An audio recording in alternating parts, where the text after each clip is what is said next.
The veterinary team at the Riverview Animal Rehabilitation Center in Fredericton had a word for what was happening to the dog. They called it grief arrest. It was a clinical term, clean and professional, the kind of language that kept the helplessness at arm's length.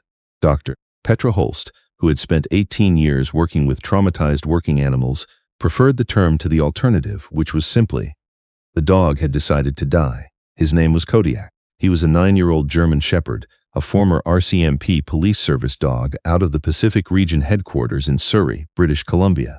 He had worked narcotics interdiction, crowd control, and 3 separate major crime investigations over his career.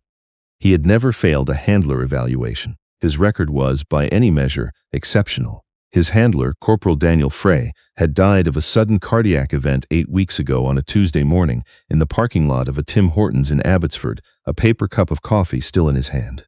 He was 41 years old. Kodiak had been in the car. The dog had been transported to Riverview 2 weeks later, after he stopped eating at the RCMP kennels in Surrey. Behavioral specialists had been consulted. A veterinary internist had been flown in from the Atlantic Veterinary College in Charlottetown. A canine grief counselor, a designation that would have seemed absurd to most Canadians but was, in fact, a recognized field, had conducted a 4-day intensive intervention. Kodiak had permitted all of it with the flat-eyed compliance of a patient who knows the doctors cannot help him. He ate nothing. He drank the minimum required to prevent his body from shutting down on its own schedule rather than his. He lay on his side in the back corner of his enclosure and stared at the cinder block wall with an expression that had no clinical name, though every person who saw it understood it immediately. Dr. Holst had been the one to make the phone call. She'd gotten the number from a retired RCMP staff sergeant named Paulette Gervais, who had given it to her the way people give emergency numbers. Reluctantly, and only after everything else had failed, she'd said, "There is a man in the Miramichi Valley who used to work with dogs, not RCMP dogs, not military dogs exactly. The kind of dogs that don't appear in any organizational chart you'd find in a filing cabinet. He's retired now. He grows vegetables and keeps bees and doesn't talk about where he's been. His name is Aldous Crane. I can't tell you much more than that, and I'm not sure I'd be believed if I tried." Dr. Holst had called the number and spoken to a man whose voice was so quiet she had to press the phone against her ear to hear him. He had asked 3 questions. How long had the dog been refusing food? Had he been given access to any of the handler's personal effects? Had anyone simply sat with him, without agenda? She'd said 23 days, no, and she didn't think so. He'd said he would drive down on Thursday. He arrived in a truck that was at least 20 years old, the dark green paint oxidized to a kind of military drab along the hood and roof. He was tall, but carried himself in a way that made him appear unremarkable, the way large men sometimes learn to do. His hair was white, cropped close to his skull. His face was a map of sun and cold and something else, some interior weather that had been going on for a long time. He wore a canvas barn jacket the color of dried mud and lace-up work boots that had been resoled at least twice. He carried nothing except his truck keys and a small brown paper bag that he folded into his jacket pocket. He was 67 years old, though he looked like a man whom age had simply stopped arguing with at some point and left alone. Dr. Holst met him in the parking lot. She shook his hand and felt the architecture of it. The knuckle joints enlarged from old breaks, the grip calibrated to a precise and practiced restraint. She had shaken a lot of hands in her career. She had never shaken one quite like that. She walked him through the facility, giving him the summary she'd prepared. Kodiak's training history, his psychological profile, the interventions that had been attempted. Crane listened without looking at her. His eyes moved through the building with a slow, systematic attention, logging exits, sight lines, the position of staff. It was the kind of environmental assessment that most people performed unconsciously, if at all. He did it the way a carpenter measures a doorframe. At the entrance to the kennel block, he stopped. The noise was immediate and overwhelming, the barking and whining of 40 dogs in close quarters, the percussive chaos of an animal shelter in mid-morning. Every dog in the block reacted to a new human presence. Every dog, that is, except the one at the far end. Kodiak's enclosure was a dead zone of sound. The dog lay on his side with his back to the door, his rib cage visible now beneath his coat, his breathing so shallow it was difficult to distinguish from the stillness of a dog already gone. The food bowl beside him was clean. Not licked clean, untouched clean. Crane stood at the entrance to the block for a long moment without moving. His eyes settled on Kodiak's kennel and remained there. He wasn't assessing the dog the way Dr. Holst assessed dogs, as a set of observable variables to be measured against a clinical standard. He was doing something else, something slower. He's still on duty, Crane said. Dr. Holst frowned. I'm sorry, he's still working. Crane's voice was the same as it had been on the phone, quiet to the point of requiring effort to hear. He hasn't accepted that the shift is over, so he can't stand down, he can't eat, he can't sleep properly. He's waiting for an order that's never coming. He looked at her for the first time since they'd entered the building. His eyes were a pale, washed-out gray, the color of Lake Huron in November. Is there somewhere I can sit near him? Not in front of the kennel, off to the side, something low. She found him a wooden stool from the supply room. He carried it himself, moving down the concrete aisle with an unhurried, soundless tread that struck her as inconsistent with his size and his age and everything else about him. He positioned the stool about 12 feet from Kodiak's enclosure, angled slightly away, so that he was not facing the dog direct, but not presenting his back either. He sat down, placed his hands on his thighs, palms down, and became still. Dr. Holst stood at the entrance and watched. She had been watching animals and their responses to human beings for 18 years. She had a category in her mind for what was about to happen. Well-intentioned visitor makes no observable impression on a shutdown animal, departs after 20 minutes feeling vaguely guilty. It was a common enough occurrence. She had learned not to discourage people from trying. The guilt, at least, sometimes translated into donations. Crane did not move, he did not speak, he did not check a phone because he did not appear to have one. He simply sat, his breathing so controlled it was nearly invisible, and looked at a point on the wall across from Kodiak's kennel. Not at the dog, not at anything in particular, just at the neutral middle distance a man looks at when he is waiting for something that may or may not come. After 40 minutes, Dr. Holst went to her office to return calls. She pulled up the live feed from Kodiak's kennel camera on her laptop. The dog had not moved. Crane had not moved. The image looked like a still photograph. She told herself it was exactly what she had expected. She answered 3 emails. She called the internist in Charlottetown to update him. She told him there had been no change.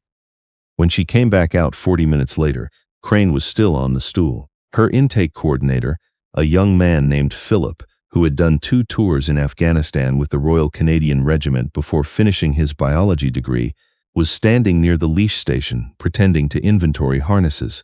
He had been there, she realized, since Crane had sat down. He glanced at her when she approached. His expression was difficult to read. Anything? She said, keeping her voice low. His ear moved, Philip said.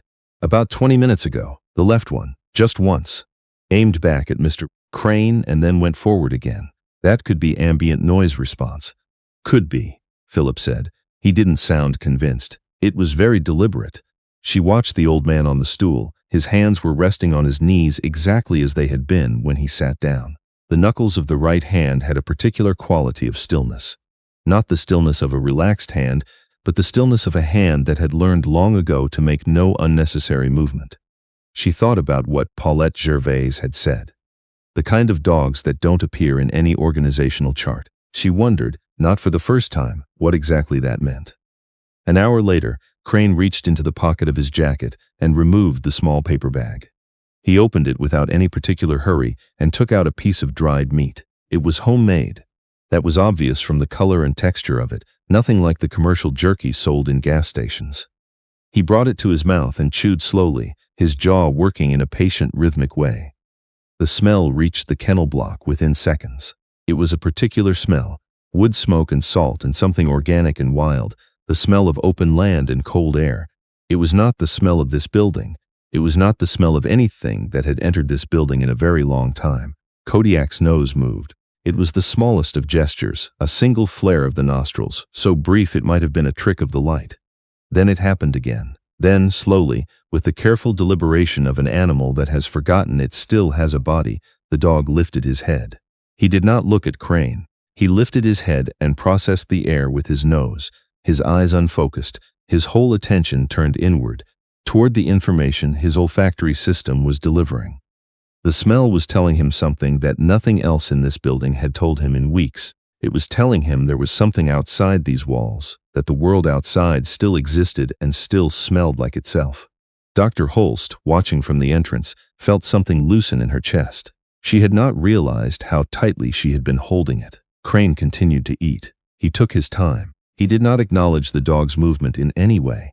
No glance, no shift in posture, no change in the slow rhythm of his breathing. He was simply a man, eating a piece of dried meat in a room with a dog who had decided not to live, doing it with the complete, unhurried composure of someone who has nowhere else to be and no particular investment in what happens next. After he had eaten 4 pieces, he took a 5th from the bag and set it on the concrete floor.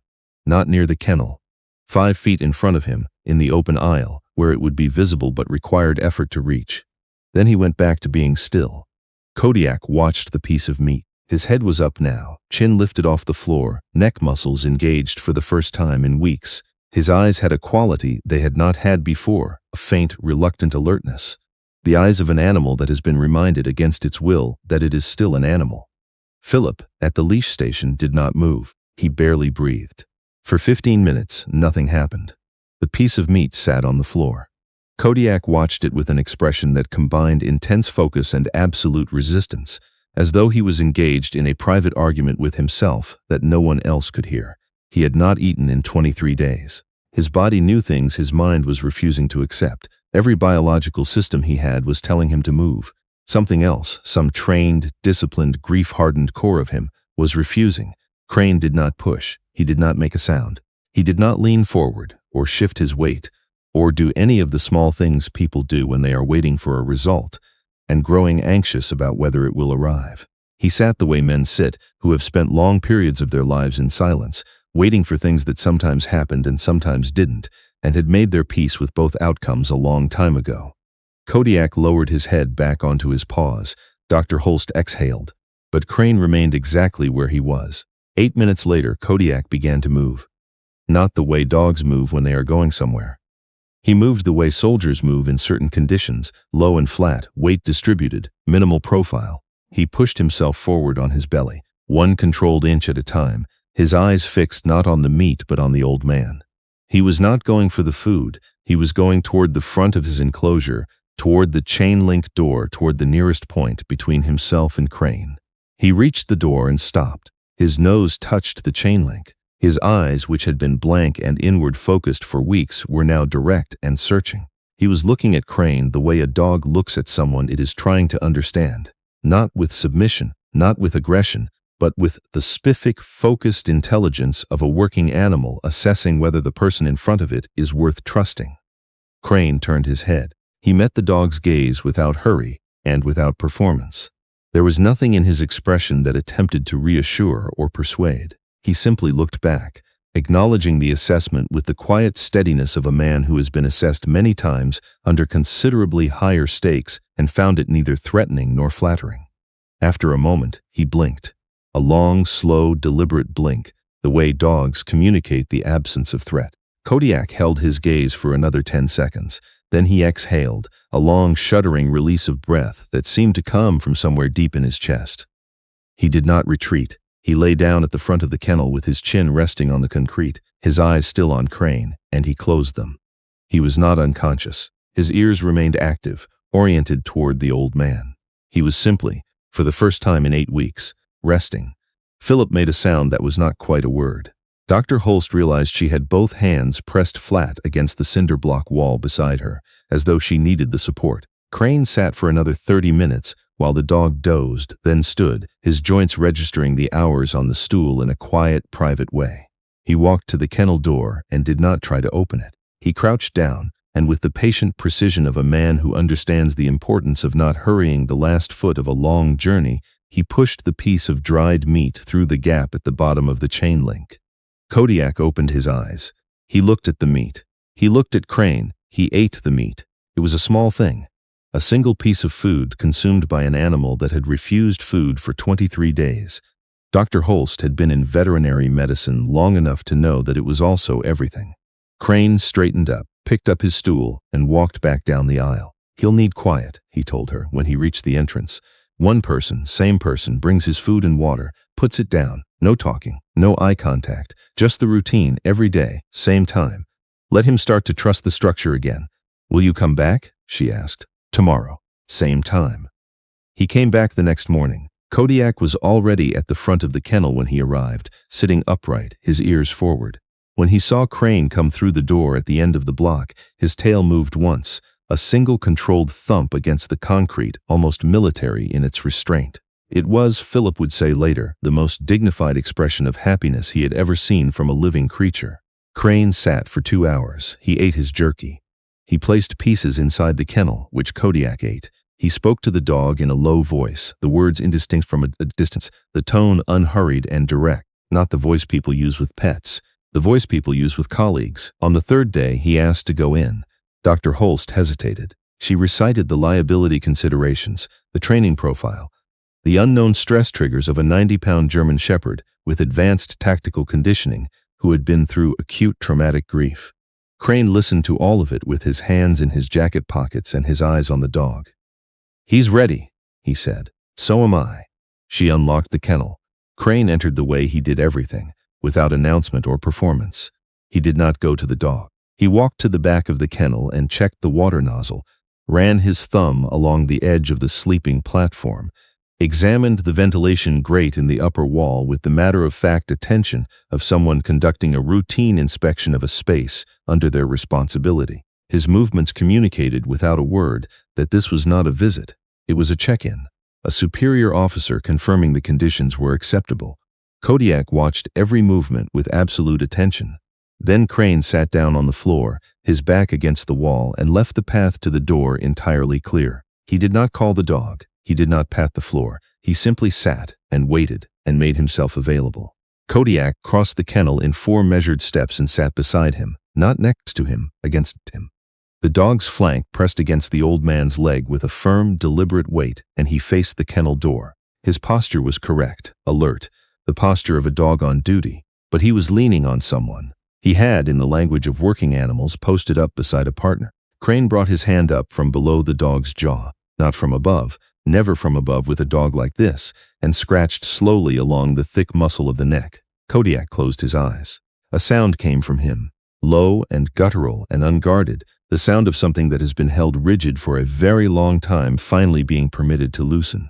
Philip turned away from the kennel window and stood with his back against the wall, looking at the ceiling, doing the thing veterans learn to do in public spaces when things catch them unexpectedly. Dr. Holst did not turn away. She watched because she felt she owed it to the dog to witness what was happening. 18 years in animal rehabilitation, and she had never seen anything like it. She had seen bonding. She had seen animals respond to patient handling. She had seen breakthroughs. This was something different. This was 2 beings who had been through things she would never fully understand, conducting a transaction in a language she did not speak, arriving at an agreement that had nothing to do with her training, or her protocols, or her 18 years of experience. Crane talked to the dog for a long time. Low words, a Canadian cadence, nothing she could fully make out. Once she caught a fragment. "You kept faith, son. That's all anyone can do. You kept faith," and she had to look away after that. Then, Crane's left hand moved. It was quick and compact, a sequence of finger positions followed by a tap against his own collarbone.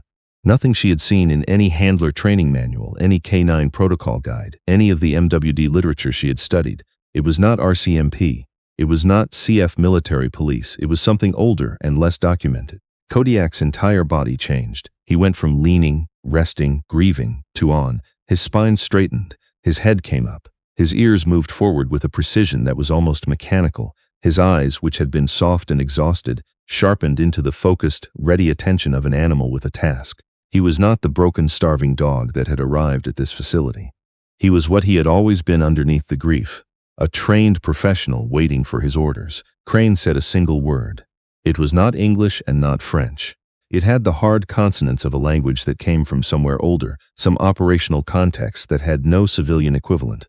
Kodiak broke his posture. He shook from nose to tail, a long, full-body release, the way a dog shakes off water, shaking off weeks of frozen grief and unbearable vigil. Then he turned and licked the old man's hand once, thoroughly, and sat back down beside him with the calm of a dog who has been relieved of a post he was never meant to hold alone. Dr. Holst pressed her hand over her mouth. Philip was still looking at the ceiling. Crane spent another hour in the kennel. He groomed the dog with a brush he'd brought in his jacket pocket, working through the dull, matted coat with methodical, unhurried strokes, talking the whole time. When he finally stood, Kodiak stood with him. They walked to the door together. Crane stepped out. Kodiak sat at the threshold and watched him go, but did not cry out, did not pace, did not show the frantic separation response that had characterized every other staff departure for weeks. He simply sat and waited. Crane handed the key back to Dr. Holst. He told her, warm water mixed into the kibble, low-sodium beef broth, small amounts 3 times a day until his stomach has readjusted. Short walks on lead, heel position, consistent handler, same route. Give him a job as soon as he's strong enough, something simple, something with a purpose. Dr. Holst looked at the man in front of her. The old truck, the canvas jacket, the hands that had seen things she couldn't imagine, and asked the question she had been holding since Thursday. Who did you work with? The dogs you mentioned. What kind of service was that? Crane looked at her with those flat gray eyes. There was no evasion in them, no performance of mystery, just the particular quietness of a man who has answered this question, or versions of it, many times, and arrived long ago at the same response. The kind that works best when nobody knows it's working, he said. She waited, in case there was more. There wasn't. He nodded once, turned, and walked back down the corridor toward the parking lot, his boots making no sound worth mentioning on the polished floor. Dr. Holst stood in the kennel block for a long time after he was gone. Around her, 40 dogs carried on with the urgent, unfiltered business of their lives. At the far end of the block, Kodiak sat at the front of his enclosure, his posture straight, his eyes clear, watching the door through which the old man had left with an expression that was no longer grief.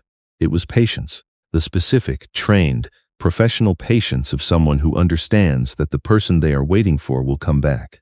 She walked to his kennel. She crouched down. She slid the food bowl, prepared exactly as Crane had instructed, warm water, a splash of broth, measured and simple, through the gap at the bottom of the door. Kodiak looked at her. Then he stood, walked to the bowl, and ate. All of it.